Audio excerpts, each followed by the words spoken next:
What it do, what it do? All right, it's been a while since we made a video. The S7 still here.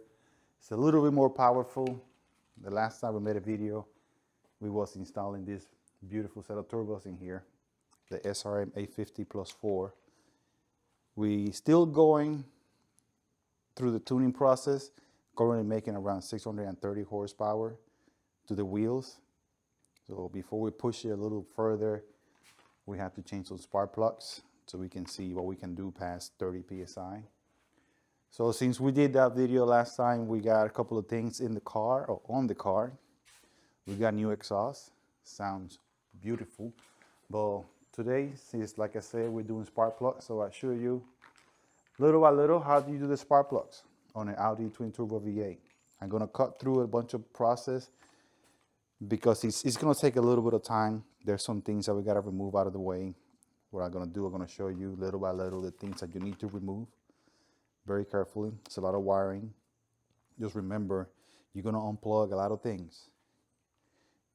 You're gonna have to go back, plug everything back in one by one, because if you don't, the car will tell you. It will tell you a million lights on the dash, right? So the first thing is this reservoir, right? This coolant reservoir, that's the first thing you gotta move out of the way. What I typically do is, since I got it pretty full, because a few weeks ago I upgraded the coolant pump, which is down there. So I leaked a little bit of coolant. So that's why it's filled up like that.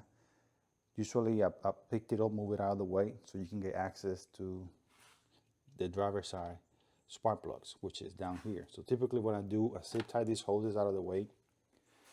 When you're removing these hoses, you have to be careful because they break very easily. This little nipple, as you see, I have one. This one broke, and I have a spare one in there. It broke the last time I did the spark plugs. So they have to be very careful. So what you do, you lift this little lag right here. Get your really fine screwdriver, flat tip, small one, lift it. And to prevent it from breaking, you put a 15mm wrench on the back of the neck, and then you just pry it out little by little. Do not pull from here or from there. You put a 15mm wrench right over here on the neck, and then you pry out, and it will push away on the body without putting pressure on that little neck that will break. And once you do that, what I do, this is what I do. You can do multiple ways. The first time I did this, I drained the whole reservoir. You can disconnect it from the bottom, you drain it, but I don't feel like draining it this time. Well, you unscrew it from this holder portion here. The reservoir will move around. And then as you do your spark plug, you get a little bit of leeway to get it out of your way. So as you do your spark plug, you can move it around so you can get to this part here. This is what we're getting underneath that. Okay? Cover up these bungles so you don't leak a bunch of coolant everywhere. So now this is out of the way. Let me clear all this interference so I can get this out. And I'll show you in a second. All right, so if you have cylinder on demand, you will have all of these little plugs that will need to come out, with the exception of this one right here. So you have to be careful with the little tab. They all have this little gray tab that you have to lift.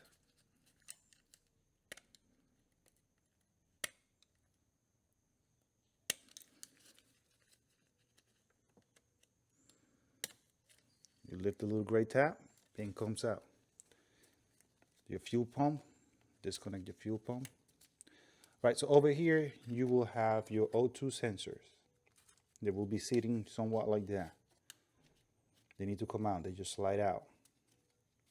1 and 2, because where they sit, there's a bracket. And you see this bracket here?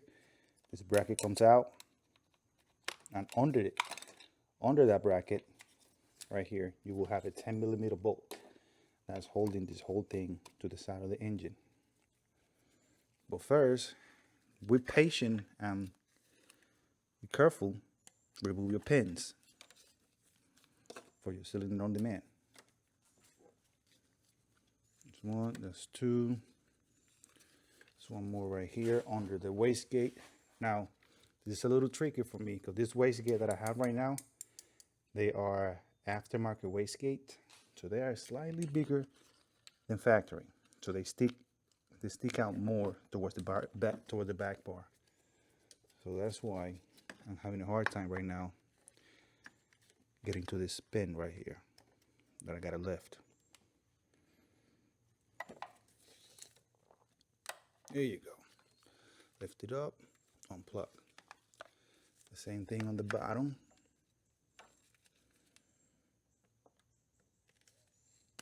Lift it up, unplug.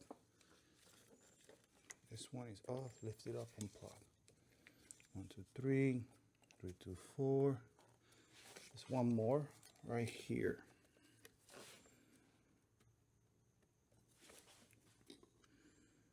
Lift it off, unplug. Okay, so this wastegate is a little different. So like I said, it's bigger than the factory one. The factory wastegate is somewhere down here, so you got all the freedom. Now that you got all this unplugged, we need to get a 10mm socket and take that screw out and move this cable rail out of the way. This is overkill.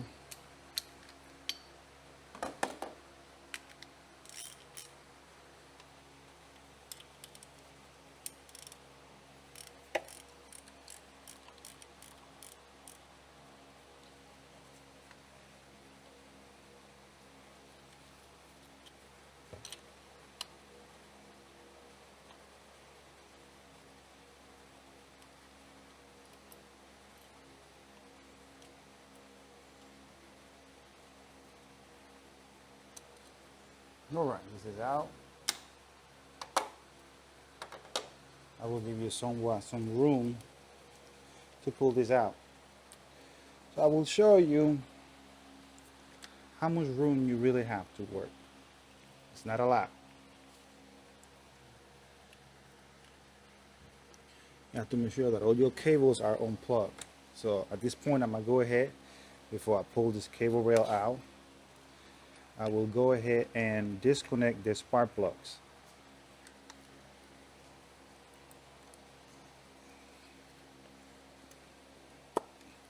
There's one. All right, so once you get yourself some room in here, this is how much space you're going to have to get the spark plugs out. So I got the first one out, which is this one right here. They are a little flexible at the front. Audi did it that way for a reason.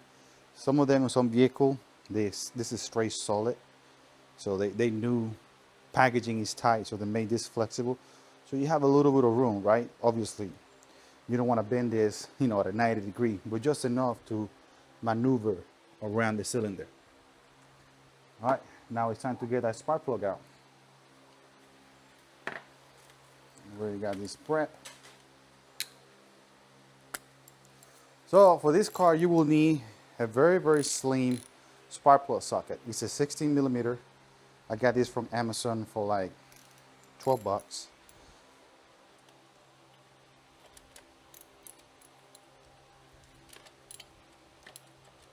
Make sure you properly seat it.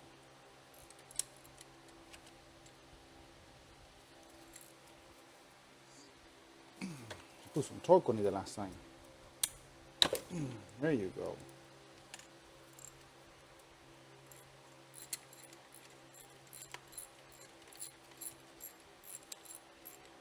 This one was a little tight.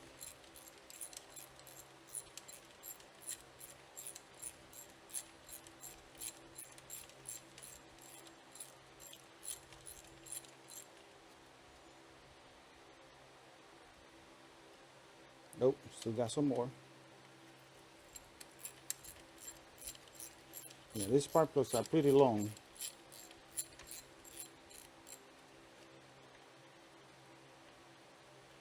There it is. There it is. Not bad. I tend to mark the spark plug like I did this one. This is from the last time I put it on. Last changes in 2025. Cylinder 5. So I can have an idea how the engine is doing based on when I read the spark plugs. So why am I changing my spark plug to one step colder? especially the Denso spark plug. This spark plug right here is the RS7 factory spark plug. They're pretty good if you want to push your S7 a little bit of power past factory. That's fine on the S7. But now I'm making a little bit more power than the stock RS7, and this spark plug is starting to become a weak point. So this part here, this neck, this engine compared to the RS7 has more compression. So the spark plug is exposed to a higher temperature, higher cylinder pressure, all of that good stuff, which then make this little knuckle looking thing weak over time. And if it come apart, you're lucky if you just happen to fall through your exhaust, out through your exhaust. But if you're not lucky, this still will bounce around inside your cylinder. And that's the easy way to say bye-bye to your engine. So I will show you right now the difference with a new one. I already gapped them. It took me a little bit.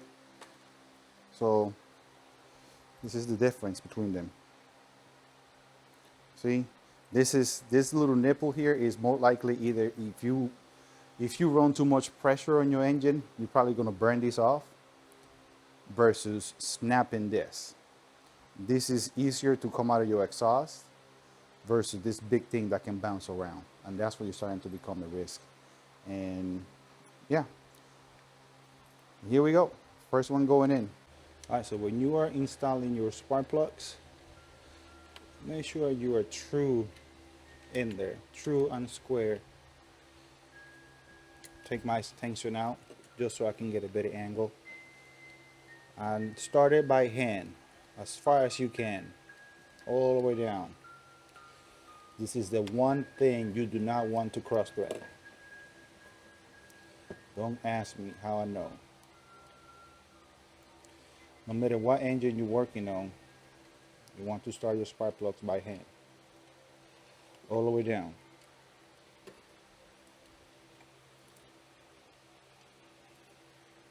So remember when I tell you that this thing is a little flexible and it's just to help you with the installation, right? You just have to, this have to go in there. As you can see, there's obstructions in between, so you kind of have to guide it to where it goes, so the rubber doesn't get snagged anywhere. And you can bend it a little bit to get it to where you need to. And once you're down there, before you push it down and insert it into the spark plug, make sure you clock it correctly. There you go. Line it to the bolt.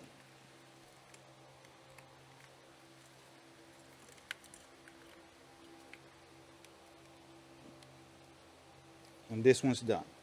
Just got to put the bolt in it.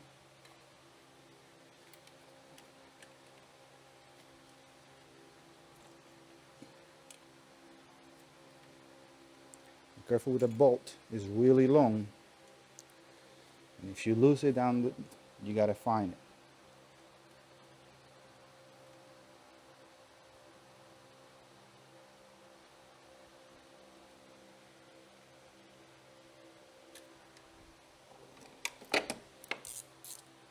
Use this one to tighten up that coil.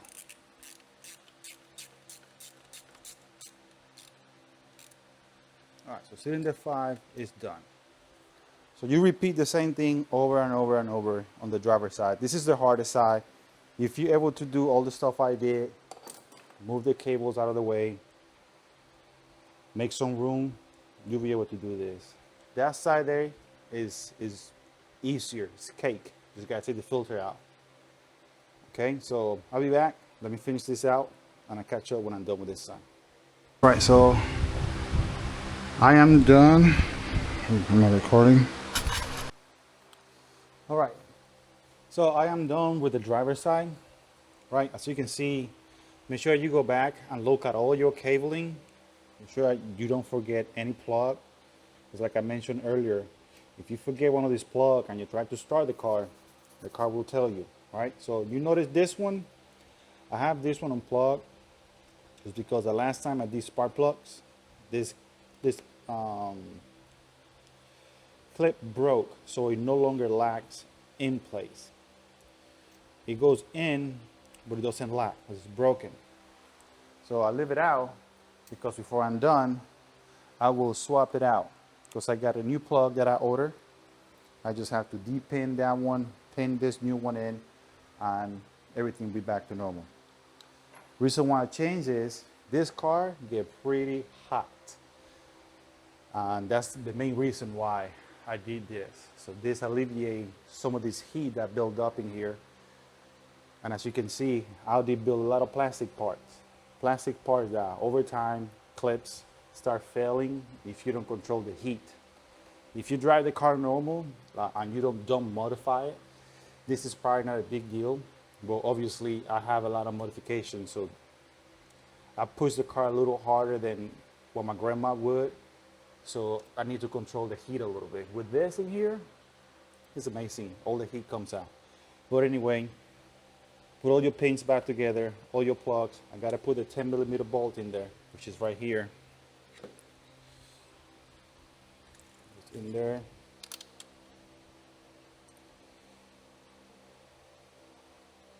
Just like that.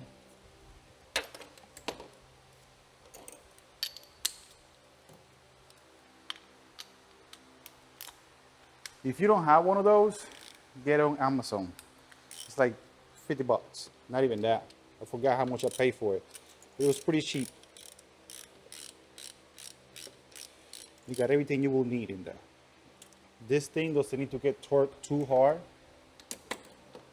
This clip goes in there.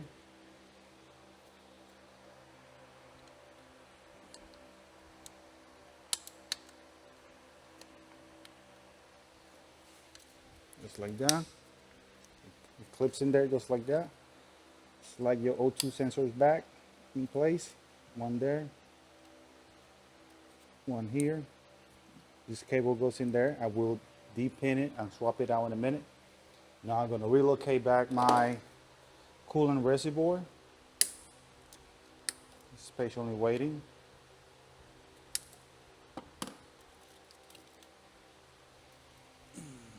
So there is a little bung at the bottom that sits down there. You just line it up. Boom. Just like that. And you get this little holder there. That's your screw for your reservoir.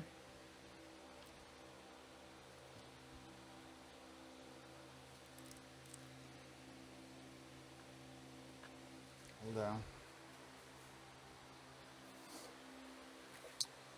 Out of their T-bolt. There you go.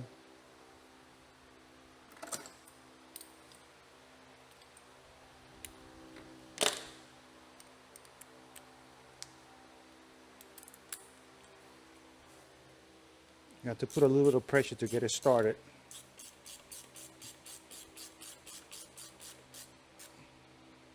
So that is all good. Your sensor for your coolant. I probably should have put that in beforehand. Well, let's see.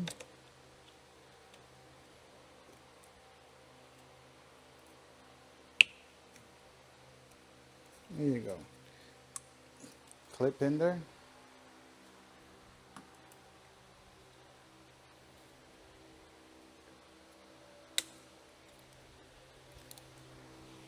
Clean up bigger rounds in a minute.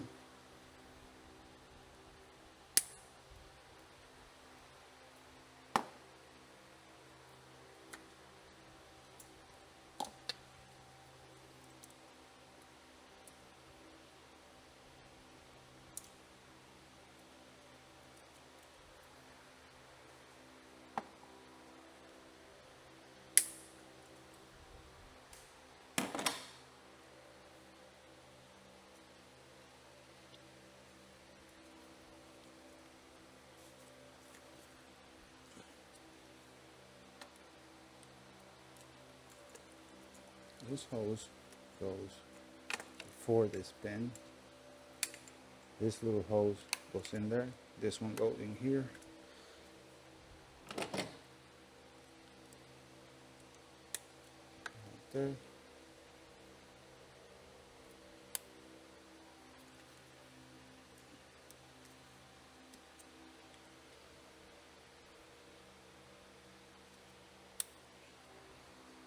Okay.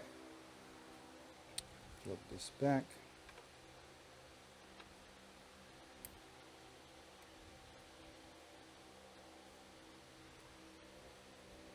All right. Everything is done. I'm plugged in on this side. Now I gotta do that side over there. So the passenger side is a little easier. When I mean a little, it's just a little easier. You have a little bit more space. You don't have the coolant reservoir over here. Then you do gotta take the filter.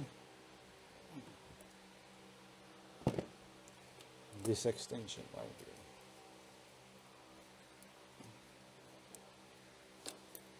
here. Okay. Got some oil there coming from the filter because I just got done changing out the filter. I gotta clean this engine. Yeah, this engine need a cleanup. Okay. Now this side is a little different. It's easier. You have to find what's holding the bolt in place, which you have similar setup. You have a 10 millimeter there, and then you have a T30 right here holding everything in place. This one pulled out just a little more, but it's a little bit tight, just like the other one, because everything goes through the main cable here, the main cable rail. So, just like earlier, be careful with the small plugs and their lacking tabs. Try to pull even on them, because if you don't, it will break. Put even pressure. If you pull on the left side or the top side of it, make sure you're counteracting that force on the bottom side. Because if you don't, it will break.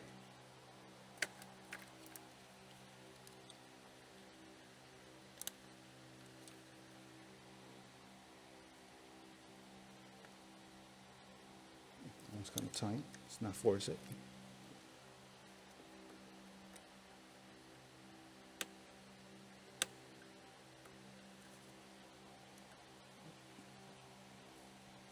Okay.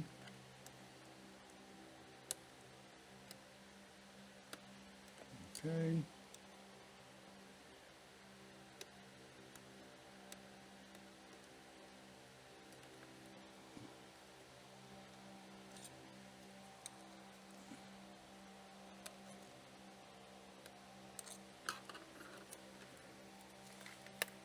All right, for some reason the upper clips are easier to come out. But we'll see if we need it to come all the way out anyway. This is loose, it's loose, it's loose. With the 10 millimeter and the T30.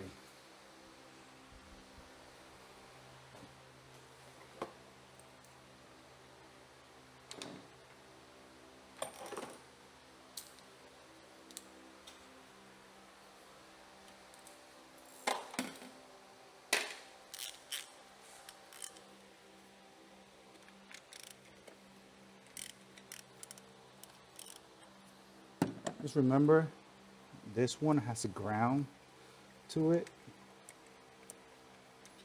Don't forget to plug it in.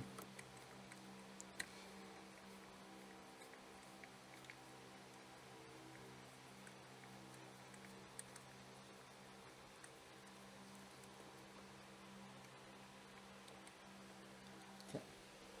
This little nut, so see like I did that? Just put your finger in there, make sure you hold it so you don't drop it somewhere in the engine bay. Then you're not gonna have it. This is the ground that I was telling you. I don't know if you can see that down there. It's a ground that goes with that bolt.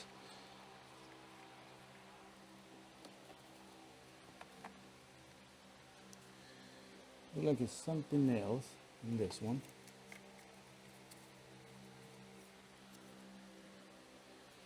Yep, back there, another 10 millimeter.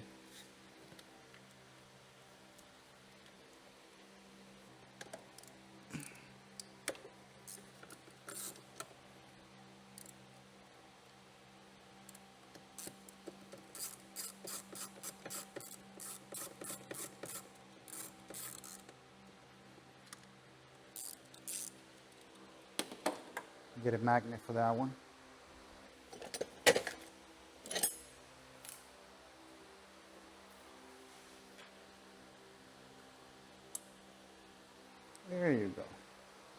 Can I see the bolt down there? Probably not.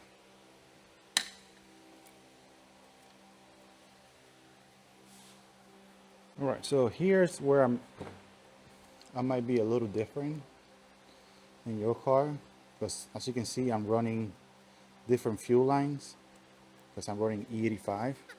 So I got a flex fuel sensor bolt on this side right here, and I need to remove it in order to get access to the coils.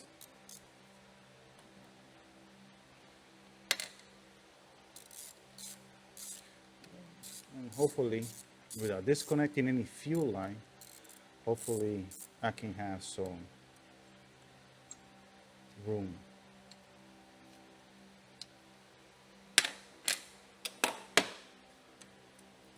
Right, okay, I should have some room. Flex fuel sensor out. Now I got to take out the holder plate because it's covering up that coil. So just remember, if you got flex fuel and if you put it on this location, this is the TGK flex fuel kit. This coil right here will not come out. All right, flex fuel sensor is out of the way. Now this snorkel right here needs to come out. It's being held down here by 2 bolts, 230. Those are clips. Just 2 clips on top. Take this grommet out, you pulled out.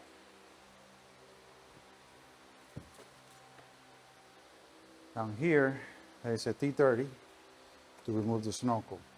And once I take that out, you will see how much space you have.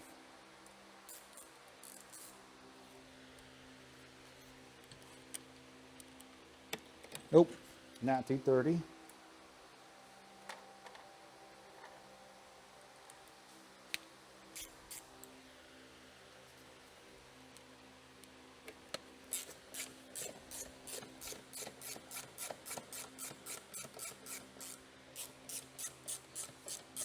All right, once you take that bolt out, the bolt will stay. Everything else is clipped in. This plastic is gonna sound funny, but you're not breaking anything, okay? Now it's out. And you got access to this whole side of the car. That tiny little thing down there, that's a heat exchanger. At some point, I'm gonna upgrade it, get a bigger one, make some good power. Okay, let's see what else. I got room, okay. Move the fuel line out of the way. I got access to that coil, this coil, this coil. All right, let's get to tangle.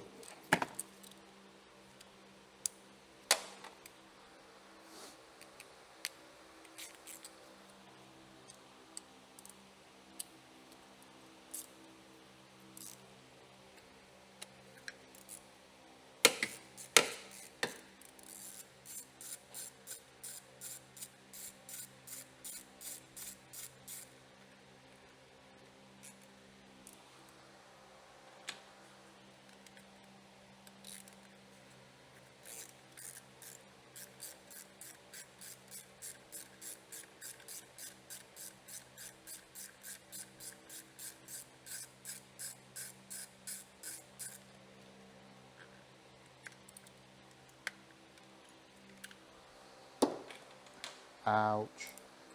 That hurt sharply.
All right, I gotta get low here.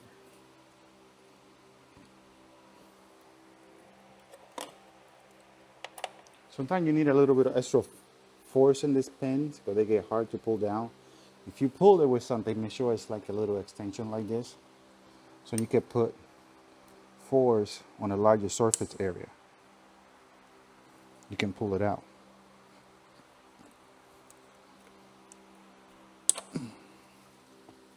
This one, the one to budge.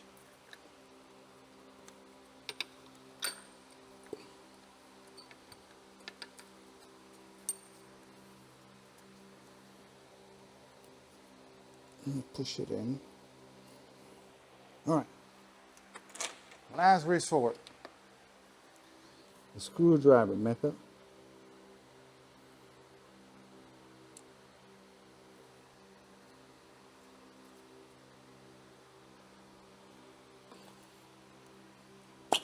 And it works. I try not to use the screwdriver method because if you pull too hard, you might damage that. So if you're not familiar with this screwdriver method, don't do it. You did not learn it here. All right, coil is out. Looking good.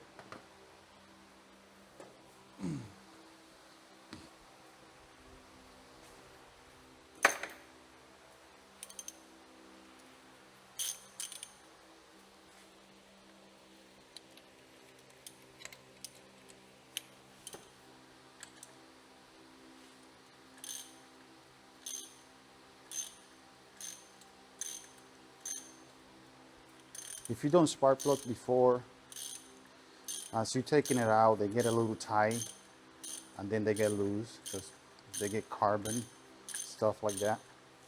And remember, you don't use anti-seize or anything on your spark plug, because I can guarantee you, you will over tighten.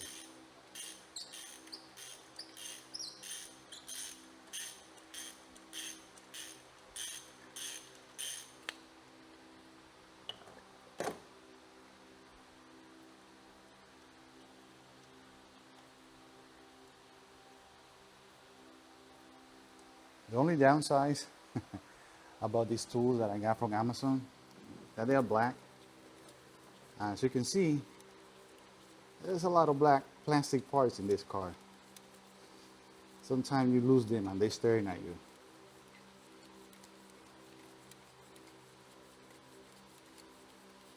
That should be good enough. Or not.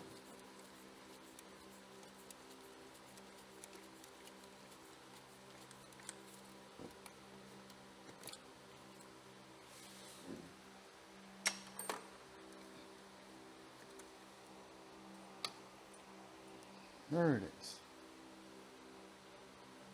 Not bad. Dry, no oil. Cylinder 1. Big boy.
All right, so you saw what I had to do to get access to this passenger side rail or bank. I'm gonna fast forward this and I'll catch you up when I'm done.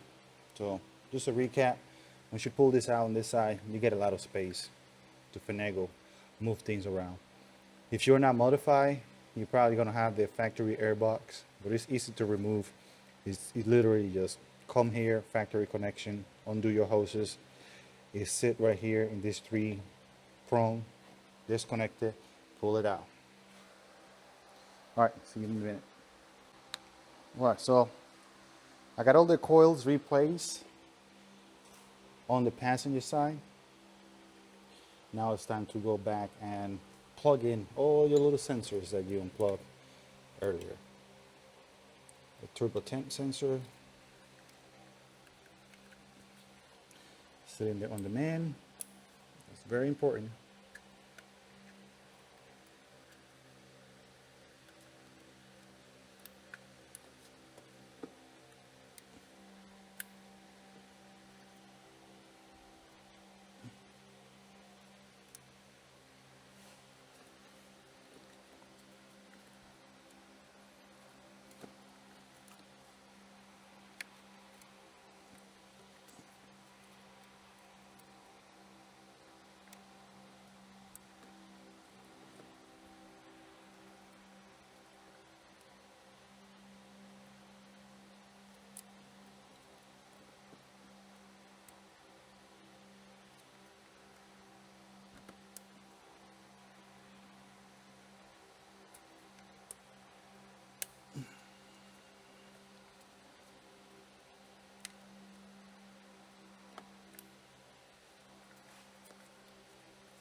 All right, all my cables are plugged back in.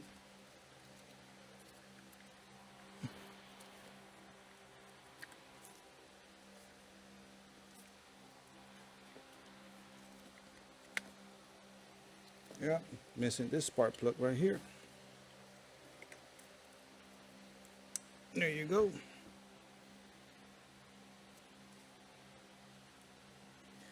All right, so now all I have to do is put the flex fuel sensor back in here, put that ground in there with that strap, and put the snorkel for the air filter. I'm gonna clock back in once all of that is in place, and then we go for a first startup.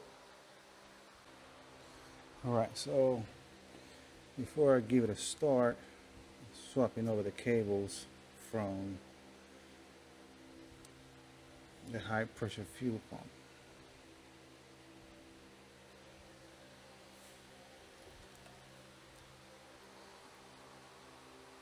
Right, first startup. Let's see how we go.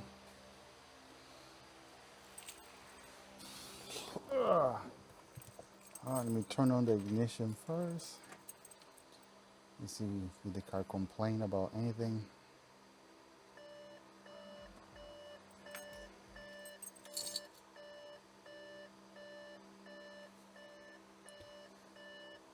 Right.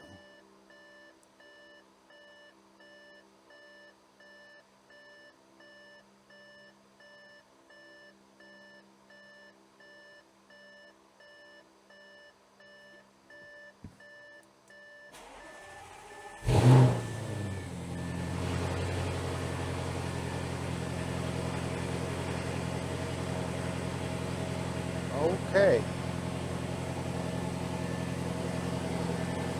Idling's good.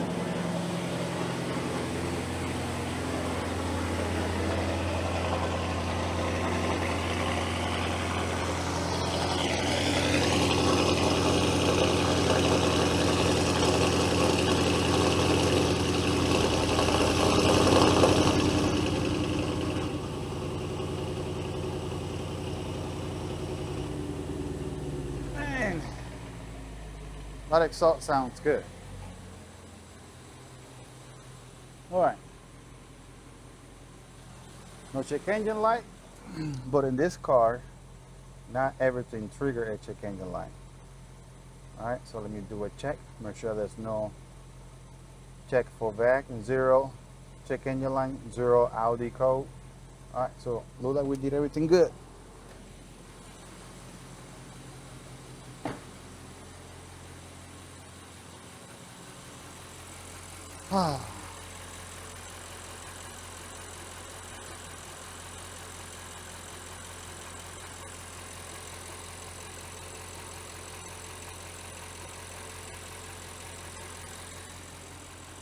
Doing an overview.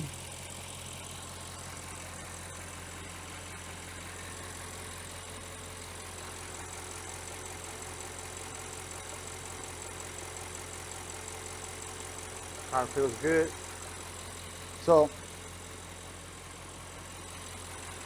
after I did this part here, the louver, I learned that Audi valve train is really loud on this 4.0 T engine. When you have the hood sealed up, you don't hear the engine at all. But she's running right now with the hood up and all the valves shattered. This engine valve train is pretty loud. So I'm going to move my wife's car out of the way. And I'm going to go for a little test ride.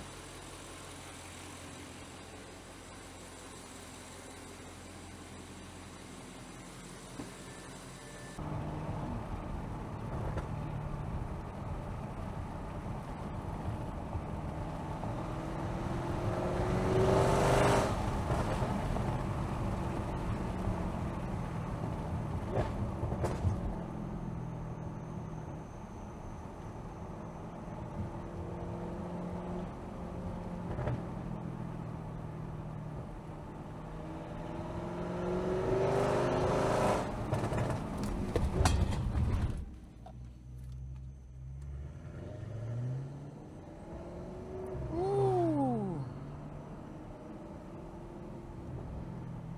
Oh man. Okay. It's time to call it a night. It is time to call it a night. All right. We're done. Car's ride's good. Spark plug is done. Let's call it a night. Bye-bye.